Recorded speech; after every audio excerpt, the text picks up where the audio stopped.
For this video, hello, it's Draconian Wellness. This is Draco. This is my brother Brandon, and Hey, what's up? he's a personal trainer and nutritionist and all around awesome dude, super into health. And I wanted to do a podcast format for one of my videos to just kind of see how you guys like it and what it does for everybody and if it's beneficial. So, I kind of introduced Brandon. This is Brandon, by the way. I don't know if I said his name a little bit, my brother, but yeah, tell me. I kind of let them know who you are and kind of what you do, but maybe you can give me your take on kind of who you are and what you do too. Oh yeah, I'm a physical fitness trainer. I've been doing that probably since 27. I'm 33 now, so the last good 6 years. Gotten better at it as I've gone along. Each year, learning more and more as I go along. I love it. Love what I do. Just teaching people, educating people, and all different levels, young and old, uh, teenagers up to late 50s. So I'm experienced with all age brackets. Yeah. Nice. So I kind of got a script and a list of questions that I thought would be cool for us to go through. So that's kind of what we're doing for anybody watching the video. But what motivated you to kind of start getting fit? Maybe your story or your Uh, struggle or what motivated me to get fit? Um, you definitely wanted to do it a lot earlier In-depth than what question. I did. Yeah, I think I started young, like in my 20s, trying to figure things out at Gold's Gym, and uh, had my first office job, and was realizing I was getting pretty sedentary at the office. So that's when I kind of was like, okay, I need to get into a routine, and I got tired of seeing all the office people how they eat. Like it literally looked straight up like from the show The Office, and people were just kind of donuts every day and eating out, and looking at the monthly bill um, of how much I was spending uh, on eating out was crazy. And so that's when I started to think like, okay, I need to start spending my money more wisely, eating healthier, choosing healthier options. Also because I noticed my acid reflux went crazy at that job where I was taking like what is it called? Zantac or something for acid Zantac, reflux, yeah. those blue pills. And I was like, I'm too young to be feeling like this way. I'm like, why do I have this acid reflux feeling? And so I just started running a lot of research in the office because we had a lot of downtime. It wasn't that hard of a job. I was a data clerk. So, um, yeah, that's when I did a lot more research and I started more into like seeing Bruce Lee, as ripped as he was, like I wanted him as an example. People like Bruce Lee, Ryan Reynolds, like I started researching like what are they eating or what were they eating to get in that type of shape. And so I think that's kind of where it started. Was I was trying to figure like, well, if you ate like them, you should probably end up getting abs or ripped like them. So what were they doing? So a lot of self research at that point. And yeah, I think that's kind of how it started. Okay, so you Yeah. started seeing like, whoa, like everybody's doing this and going this way, and then my idols and people I look up to, what are they doing? Because they're doing something different, and you started like piecing it together. Sounds like, Yeah. Yeah. And then I yeah. kind of went on this, like I'm going to get abs journey. Like I'm going to figure it out. Oh, Like, yeah. Like, what is it? Like, what's the protocol to get there? I think that's Yeah. something that a lot of people need is like a goal. It sounds like you like had a goal and you're like, I want abs, and you shot for something. And Yeah. how do I do it? How did these guys get it? Bruce Lee, Ryan Reynolds, whoever. So that's really cool. Yeah. So, yeah. It started like that. Yeah, that's cool. I mean, especially as a young man, like that's appealing. And if you're, so and everybody has different stages in their life when they want to get in shape, or maybe they hit rock bottom, or they have alcoholism or depression or super weight gain or some health issue that pops up. So it's always cool to see what triggers people to start down that path. So you've been a physical trainer for a while now. What are the top, couple things, maybe 3 to 5 things, whatever you got, that are the most important for people? So like, that like just starting out, like what are those kind of important things? Just starting out. First, like three I can think of is, well, number one is always your nutrition. Um, that is always number one, um, as far as importancy. And then number two, I would say follow with strength training. Um, number three, I would say actually having the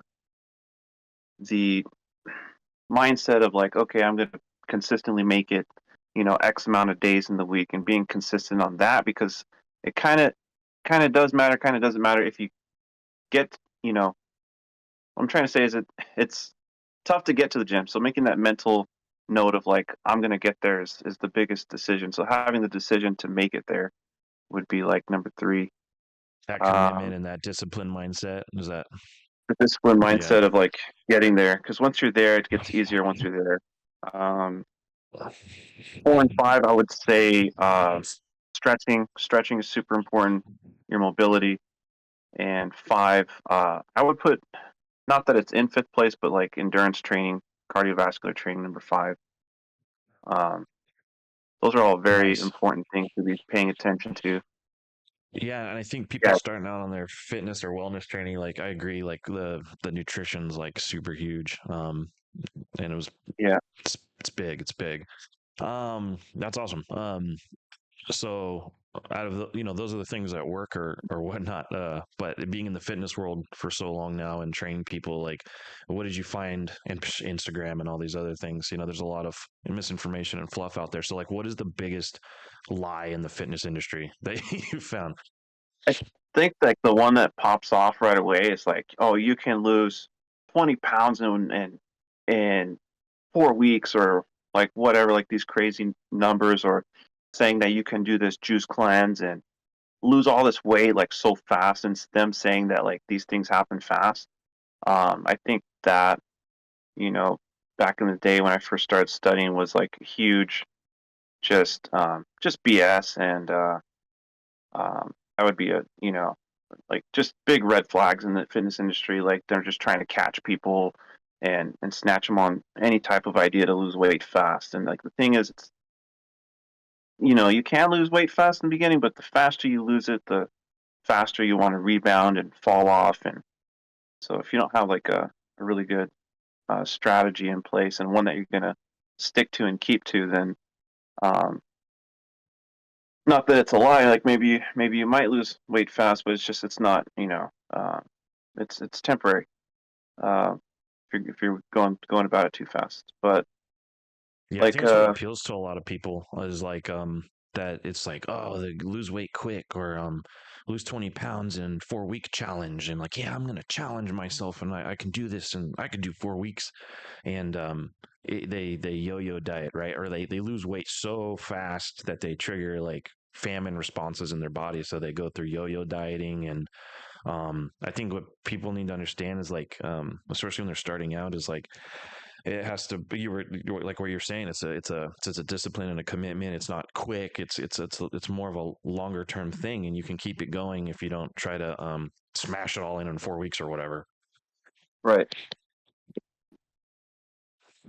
yeah. So yeah, So I think that for me too is like the biggest lie is I see a lot of these things that trigger people, like whether it's TRT or Ozempic or whether it's a challenge or whether it's drop 20 pounds in 4 weeks, however they sell it to you. I think there's a lot of the get fit quick uh, yeah, lies. like Yeah. anything to make a sale on multiple levels, I guess. Or that, or like even with the building muscle things, like that's, I mean, you'll build muscle fast in the first year, but that's, if you're doing things right. But yeah, like they'll lie about that too. Like you can put on X amount, and or movie stars are putting on this amount in 2-3 months, and who knows how they did it, or if they did it that fast. But I think those are lies too.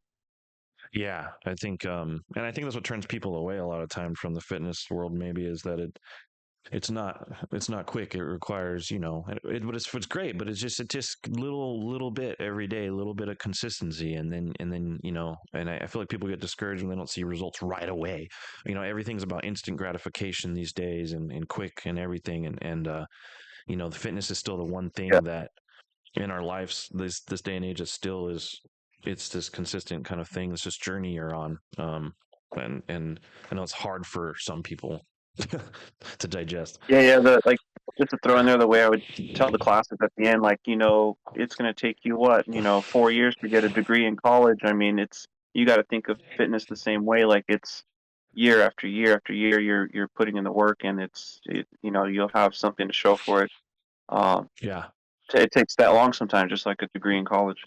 But it's like a guaranteed win. Is what I think people need to remember is like you're 100% gonna get healthier. You're 100% gonna lose weight. You're 100% gonna look better and feel better.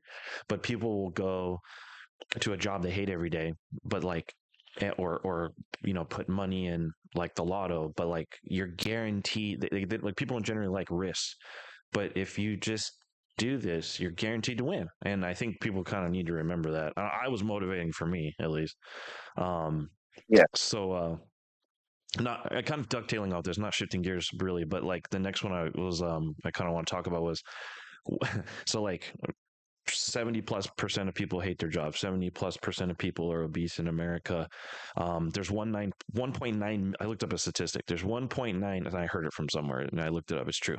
1.9 million people die from chronic diseases related to their health a year. That's more than all the wars combined.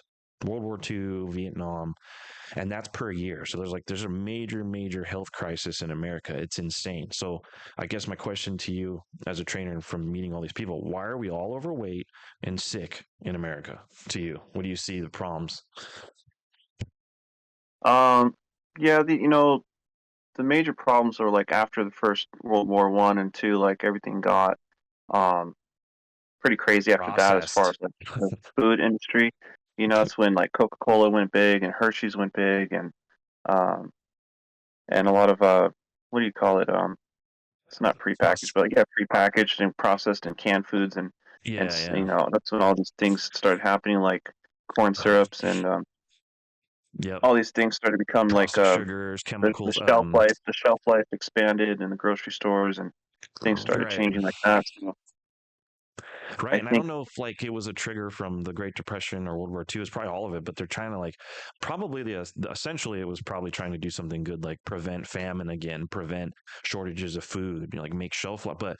But all the chemicals and the preservatives, all the preservatives in the food, and then people started liking, we like aesthetic things, so like they didn't want fruit with holes in them, or they didn't want to see stuff separating in bottles, so they started using binders and gums and preservatives and increasing shelf life. I don't know, maybe that's where it started, but I agree, that's where when food got super ultra processed and we didn't really know the health effects of it yet, yeah, and because it's been there's that way ever there's since. statistics on it on graphs like of obesity ratings just got worse and worse as years went about, and yeah, I would say it's like the food totally changed, and what people were eating back then was a lot different than how we eat now, and all the fast food chains and all these things just made things in life way too easy, and the food's readily available, um, and yeah, it's ultra processed, it's ultra sugary, it's ultra fatty.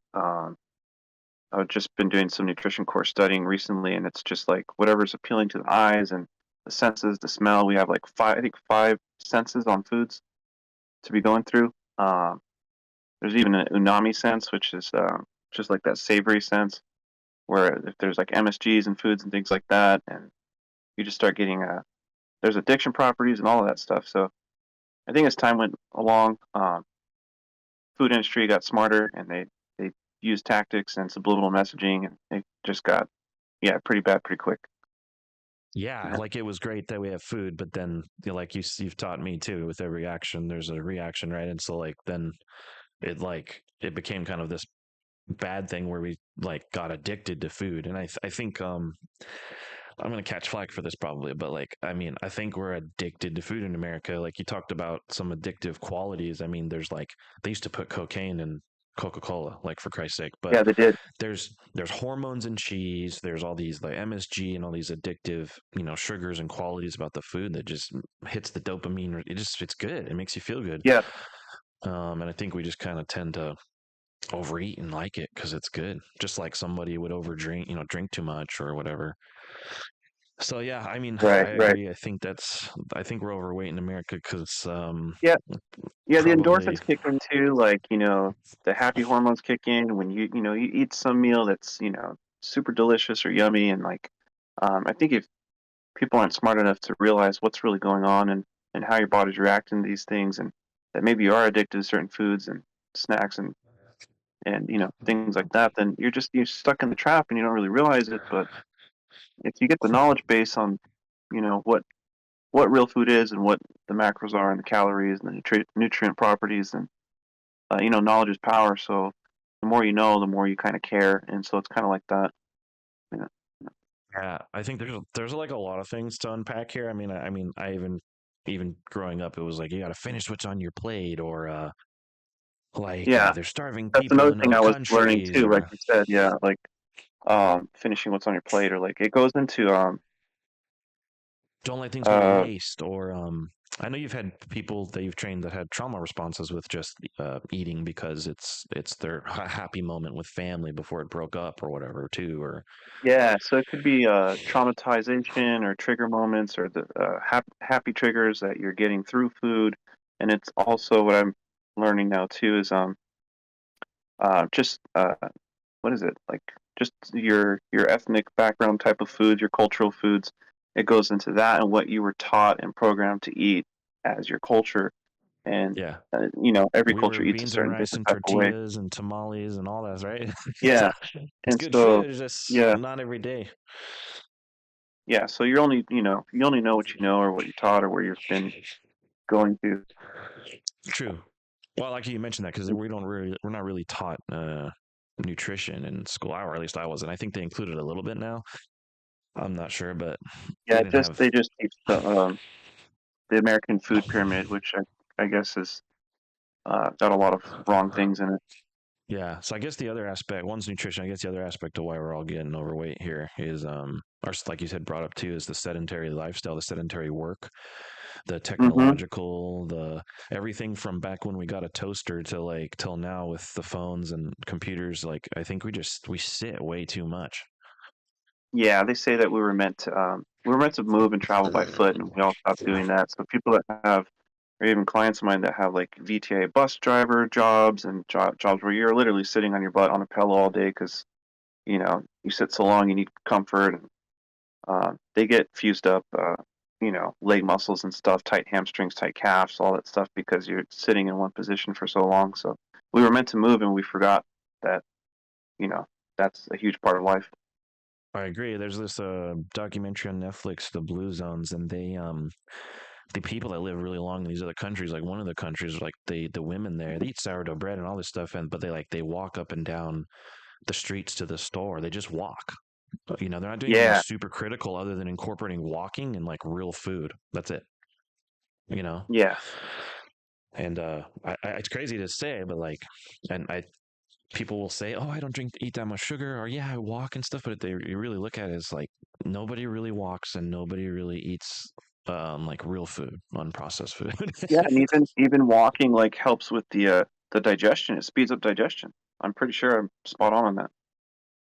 No, Yeah, it does. And in some cultures, like you said, they walk after dinner. It's part of the culture because it was just ingrained as something healthy to do. And I thought that was really cool. I forget the exact yeah, cultures that do that, but um, yeah, I really like that. So yeah. yeah, I So think yeah, that goes hand in hand with the obesity ratings going up. Is invention of cars and travels by train and cars and things like that. No longer having to travel by foot and horse and things like that. So um, yeah, obesity ratings go up with that, and sedentary lifestyle increases.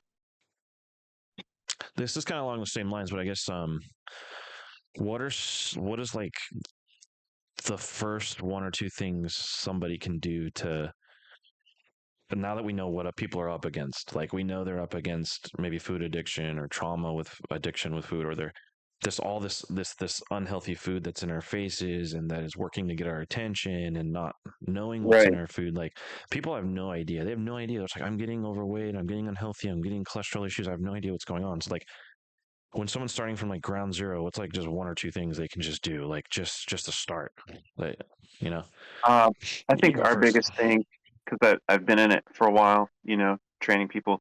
I think the biggest thing is telling them off bat you gotta cut out liquid calories. Um, and you know, to give a brief description of what liquid calories are is you don't want any sugar in your drinks if you're drinking juices and sodas and um, even some of these teas, might be cram packed with sugar.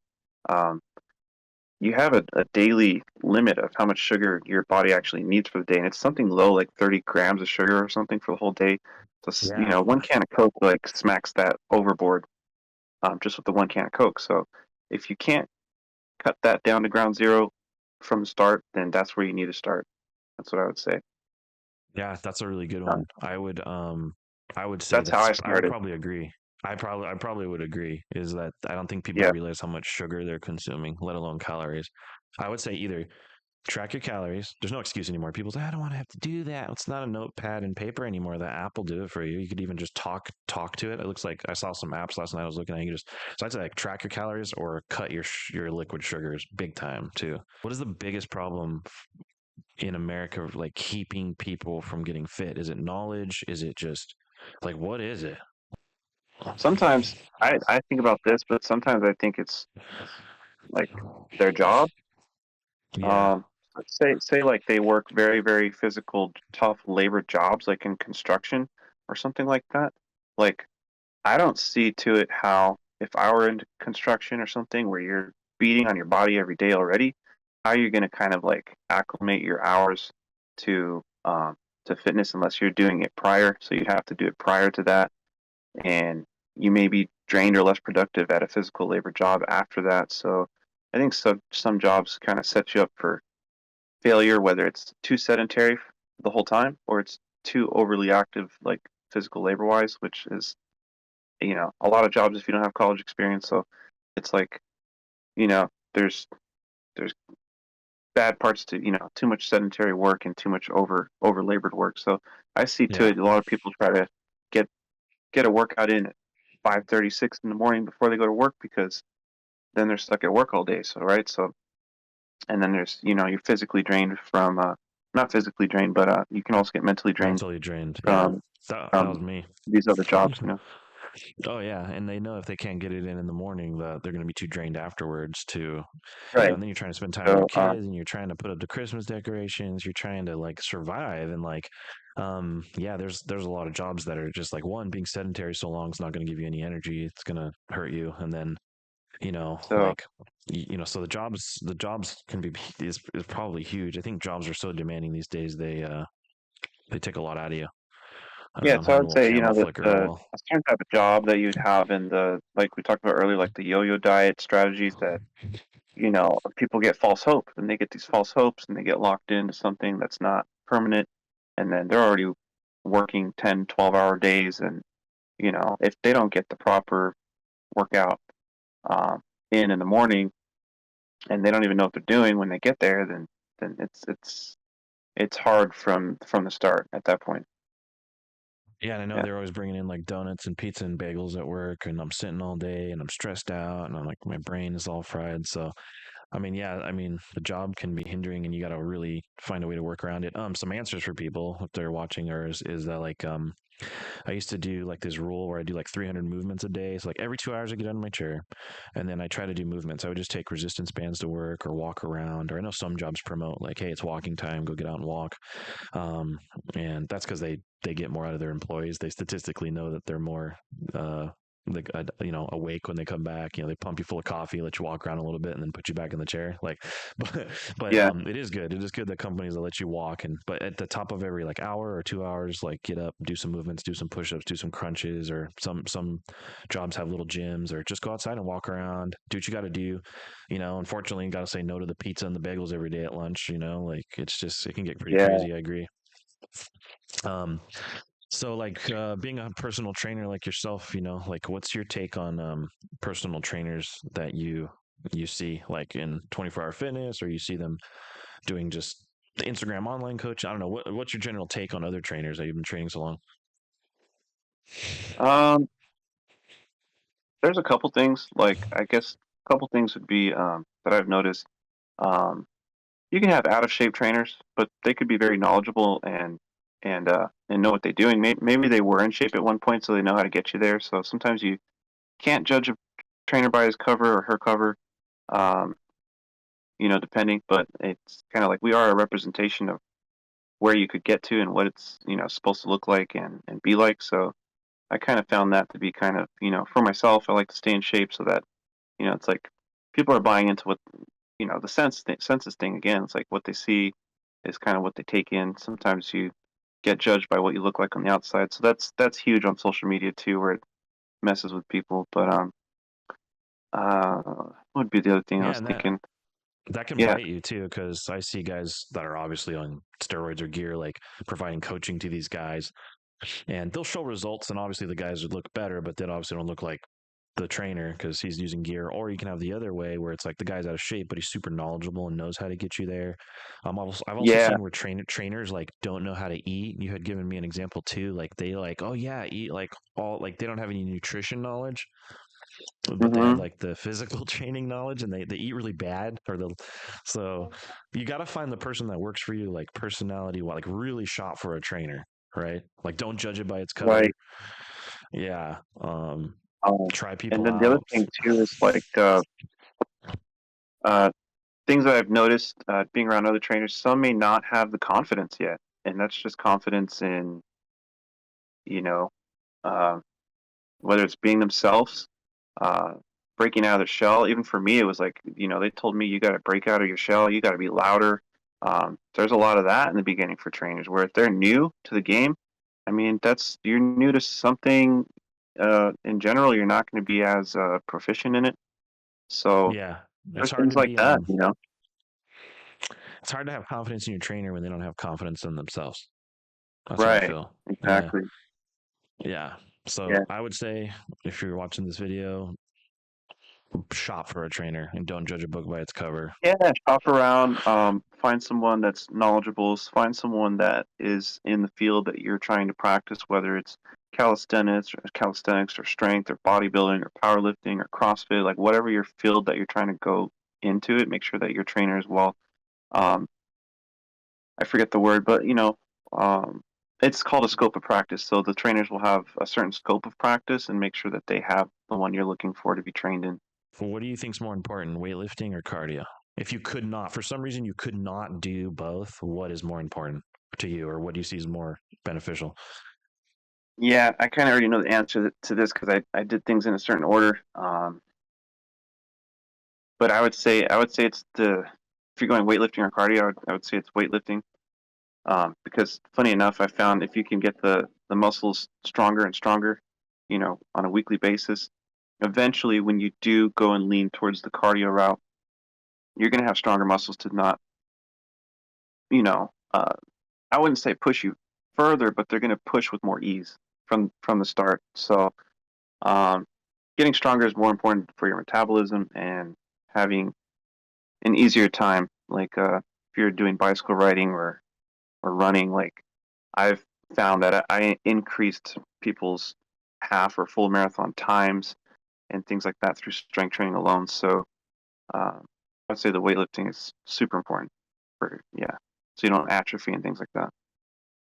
Yeah, I would just agree too. I know there's like bone density and some other benefits to that as well. Um, what does exercising do for the body? Why should people work out? Let's talk about it. Um, I think what you mentioned too with the bone density thing with weight training, preventative maintenance is what my field is as being a personal trainer, and I think that that's not spoken about enough. Preventing people from maybe getting osteoporosis or diabetes or and things that are major medical concerns. So exercise is great on the mental state, the bones, the density. Um, Getting more muscle increases your metabolism. Going for runs or working on aerobic activity increases how efficient your body is at intaking oxygen and what it can do with it, how it supplies it to the muscles, and how efficient it can be at that. Just a few things off the top of my mind. So, exercise is a lot more than I think people think, and that's why I ask um, new potential clients and things like that, why. We always ask them, why are you here? Like, what is your purpose, pretty much, Yeah, what is your and why? their Yeah. reason why is super important in the beginning because usually the main two things is they just want to lose. 5 to 15 pounds, and that's usually the statement.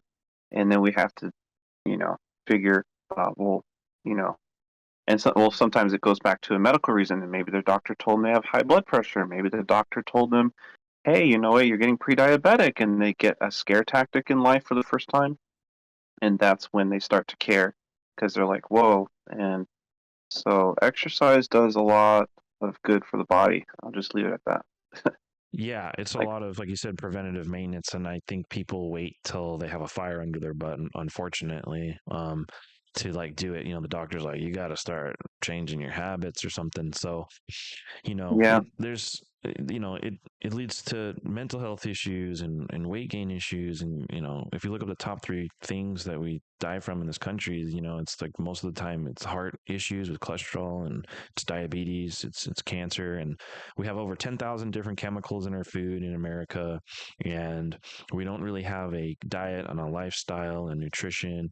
And so it's like, it's inevitable for most people till they get to a point. And so I think they should work out and change their diets before there is a problem, instead of waiting for you to get sick and the doctor's trying to prescribe you a pill, and then you're stuck on right. medication. And like, it is a bad snowball effect. And even if someone doesn't have a direct reason right now, a fire under their butt reason to work out and start eating better, or doing these different mental health, or going to therapy, anything, just a wellness journey, Mhm. do it.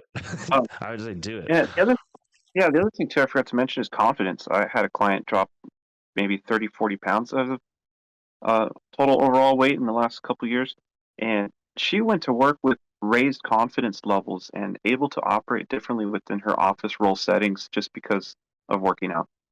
So the mental changes that it bestows upon your mind, as well, because everybody looks in the mirror and they feel a certain way when they look in the mirror. They wake up in the morning. Um, That's a really good point. Yeah, confidence yeah, can go a long way too, and just feeling good. Yeah.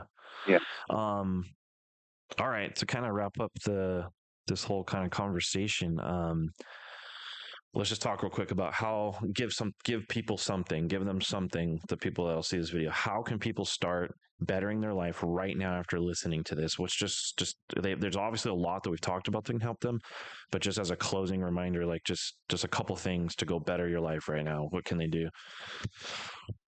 I think just a couple things to start out with would be upping your lean protein intake. Um, and that's right off the bat. That's not red meat, steak, pork type protein. Lean protein's different, so might have to look that one up. I won't get too much into it, but upping your protein intake is super important to stay full, build muscle, and I would say um, upping your step count and having a way to monitor that, because like we talked about, we don't get up and move by foot anymore, um, and so monitoring step count, having a goal for that. Typical goal is around 10,000 steps a day, but if you can't hit that, at least set a 5,000 step goal or something, meet it halfway and grow from there. Those are two things that you could start with and see if that makes a difference. You All know, right, that's good. I'm gonna reiterate your one you had said too, the liquid sugars, start cutting them out, and then and just cutting out clarifying liquid more on the calories. lean Yeah. lean protein. Yeah, exactly. And then lean protein to clarify more, like, go for the fish and the chicken, and go for lean meats, go for, proteins, whether it's plant proteins too. You can do that, pea protein, or just maybe mixing it, because protein, high protein helps with repair and weight loss. So I'm glad you brought that up. And I would say, besides the liquid sugars and moving and protein, I would say look at what you can change, I guess, about your daily routine, like your job, or just getting like something that you're in control of. Like, get up can you get up at the top of every hour out of your chair at work? That's do it. Or just changing that, or starting change by like teaching yourself discipline. Like, I'm only gonna eat one cheeseburger this week, or was play a little game with yourself, set a little goal. Like, I guess it kind of goes along with your, like, set a little goal to, just something to start moving forward, even if it's, a little thing, Yeah. to just, yeah. Yeah. Yeah. Because I think the other thing too is people. people shoot for the moon way too fast. So like one thing that I noticed a lot of people doing recent years is the 75 hard thing. Um, I've never done it. That's the thing is you don't need to go too crazy so fast, so sudden. Like we're saying, like just change your daily habits and then try to add one more habit week by week. Whether it's, hey, I want to try to get 5 push-ups or 10 push-ups going every other day, some squats, some air squats, um, and some modified pulling motion or something, modified Australian pull-up, something like that, and start getting a little body weight routine going because I think body weight is the foundation of all of this, and just being able to move your mass uh, through the air, through gravity. That's that's gold. So start with those things. All right. Good stuff. You train in the Bay Area in San Jose. I'm up in northern, like Sacramento area, California, Yeah. Roseville. You can catch me at draconianwellness.com or obviously this YouTube video, etc. But where can they catch you? I know you're Brandon Wilson PT on Yeah. Instagram. Yeah, most of my social media is just through Instagram. So Brandon underscore Wilson underscore PT. So yeah, I can also train you online. I could coach you nutrition over the phone. We Nice. could do video call training. But for the most part, I do a lot of in-person training organically. Awesome. Yeah. Yeah, I'll put your links in the bottom description here of the video too. Cool. Thanks for talking to me, bro. Thanks for chatting some wellness stuff with me. I hope we do it again. Hell yeah, we will.